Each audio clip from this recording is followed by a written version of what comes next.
We have even more LEGO Star Wars leaks as we now have images for every June set. And I want to preface that I will not be showing these set images on screen just to play it safe because I don't want anything to happen to this video. So go and find those images online and then come back to watch this video, or have the images on screen and watch this video and have them side by side. I will be throwing up other images to please your eyes as the video goes along. But starting off with my favorite set in the entire wave, and this is going to come as a shock to many of you, is the Plo Koon's microfighter. I don't like microfighters whatsoever, but this one doesn't even look half bad. Yes, myself and many other people would much rather have had a Plo Koon starfighter to go alongside with the ARC 170, and why couldn't they have also made a starfighter playset? Because we are getting 2 Slave 1s this year, so what's going to stop them from doing 2 Plo Koon starfighters? That's my question, but this is what we have, and you know, it looks good. We have some of the stud shooters, we have a new Plo Koon mold, which is great. I really love the way that this one looks. I love the way the old one looked, but I think this is a slight upgrade over the previous model, and his astromech droid R7D4. The rumors did point out that we would be getting only a head print or headpiece for this droid, and that is true here as he is just connected to the front of the set. Overall, a really good microfighter, and this is one that if I was walking around and saw it 20-30% off, I would stop and actually think about picking this one up. I think this is a huge win for microfighter fans out there, and this might be one of the top 5 microfighters of all time. Another surprisingly good set has to be the Darth Maul mech. I'm not a mech fan whatsoever. I see these on shelves and I just look right past them, but this one made me stop and think, this isn't so bad. The only downside of this is the Darth Maul minifig. I was really hoping, and deep down I knew they weren't going to do this, but go back to your roots and have Darth Maul with pupils, because it just looks like they did half the minifig here. Looks like they only cared halfway with this Darth Maul pupilless minifig like we saw in the Sith Infiltrator from last year. But if you're someone who wants that Maul minifig and doesn't want to spend $70 in the Sith Infiltrator, I'm pretty sure this is going to be $15 or $16 this mech, so I don't think it's a bad idea if you want the minifig. I know I'm not the target audience for this mech, and mechs in general probably. They don't appeal to me. The dual-sided lightsaber hilt looks really cool, and you do get a neat little side build with one of Maul's probe droids, so that's great that they actually ended up including that. And you see on the back of the mech, they actually have Maul's lightsaber hilt, so you will be getting a lightsaber with Maul as well. And I think that this is the second best mech in my opinion, right behind the Boba Fett mech. So mechs are good ways to get minifigs if you want to collect them, or if you're someone who wants to have every LEGO Star Wars set, obviously you're going to have to go out and buy the mechs. We have 2 more battle packs with the Night Trooper and Death Trooper battle pack, and this one is pretty shocking to me. And it's not because of the minifigs. The minifigs look great. The Death Troopers, as we can see, they look really good, and the Night Troopers look great as well. And there's one thing in particular, we actually have one of the Night Troopers that's going to have a different helmet color with a gray helmet. And I was thinking to myself, why does this Night Trooper have a gray helmet? And then it dawned on me, there was one scene in Ahsoka, and I have it up right here. We see this Night Trooper who has a gray helmet, so it's awesome that LEGO is giving us something a little bit different to add to our Night Trooper armies. I definitely think the LAAT gunship is very lackluster, but this battle pack did have to cut some corners, being that you're not paying full price for the side build. I would have much rather seen this maybe be $5 more expensive, include another minifig, and get the side build a little bit better.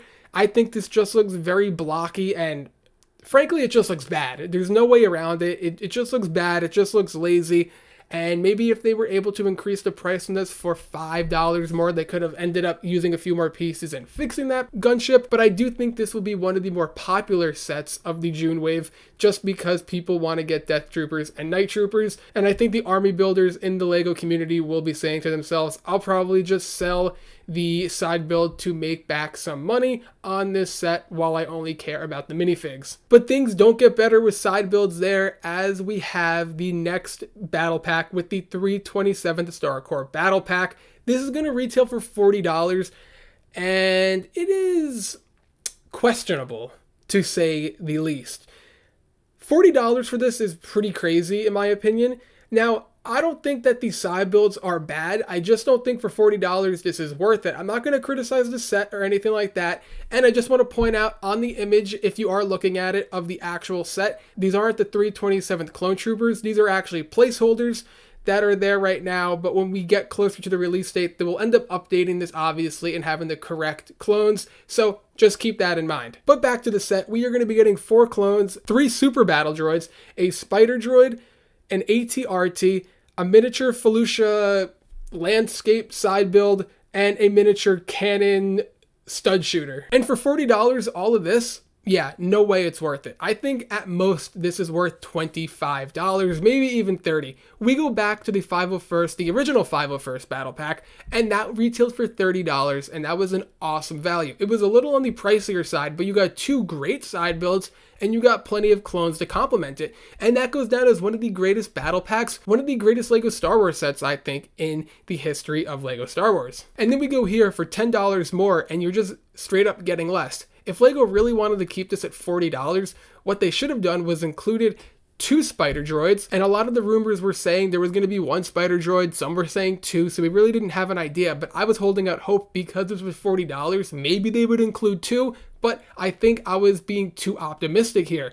The side build looks like a handful of pieces, it looks like nothing. Maybe if they included 3 or 4 of those. Honestly, the AT-RT, I don't mind all too much, but for $40, what LEGO should have done to make this a fair value, give us another spider droid, give us another clone trooper or another super battle droid, maybe 1 of each, and then give us 1 or 2 more little terrains for Felucia, and I think then you have a fair value for this battle pack. This just doesn't seem fair, to put it into words. We've wanted a 327th battle pack for a while now. We're getting one to pair up with the MTT later this year, and this is just a big disappointment in the fact of, like I said before, it's not the battle pack itself, it's just the value of the battle pack. If they included a little bit more, I would have been fine with this, because a $40 battle pack does raise some eyebrows. It makes you think, what are they going to include for making this $40? And we got enough that I think maximum this is a $30 value, in my opinion. It's at least $10 overpriced, $25, $30 at most,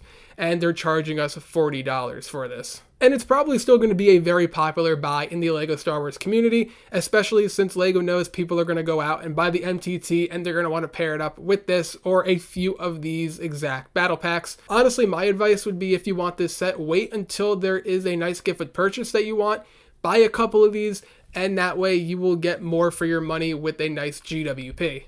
I don't see myself going out and buying this if there is no GWP that I am into. I want to get something else alongside of this just because $40 is outrageous. Enough ranting about the June sets, as we have a little bit more information on a few sets, starting with the LEGO Star Wars logo coming out in May 1st, and we know this will be $60, and it should be like the Marvel logo, but it won't have any minifigs, and still I stand by this, like I've said in my previous videos on this. $60 for this is still overpriced. It should have included at least a Luke minifig, maybe a Vader minifig. George Lucas minifig would have been ideal, but I think for $60, I would rather pay $10 more, get a better display piece with one of the helmets that will be coming out. And finally, we have the news of the UCS Death Star for $1,000 coming out this October. And now, while we still don't know a whole lot more than we originally did, we do know that this will include around 40 minifigs. I think the number right now is going to be 40 minifigs, but hopefully that could be a little bit more. And we now know a piece count of 9,019 pieces. And obviously, like I said, this will be retailing for $1,000. Super exciting stuff there. And I can't wait to see what all the minifigs there will be included in this set. Obviously, there's going to be Luke, Leia, Chewbacca, C-3PO, Han Solo, Darth Vader, Palpatine, the usual suspects. But what other minifigs are they going to include? How many stormtroopers are they going to include? How many TIE pilots are they going to include? Is that going to inflate it to the 40 minifig number that we see? Or are they going to give us a bunch of different Imperial officers and other minifigs that we couldn't have expected before? I'm super excited for all of that. Let me know in the comments what you think about all of this news. Stuff is breaking left and right now. It's only a matter of time before more May set news comes out. Images for the Jango Fett UCS Slave 1, the buildable chopper, and all the rest of the May sets. So hit that subscribe button and you will be up to date on all of that when we find out all of the new information. Don't forget to leave a like if you've enjoyed, and I'll see you in the next one.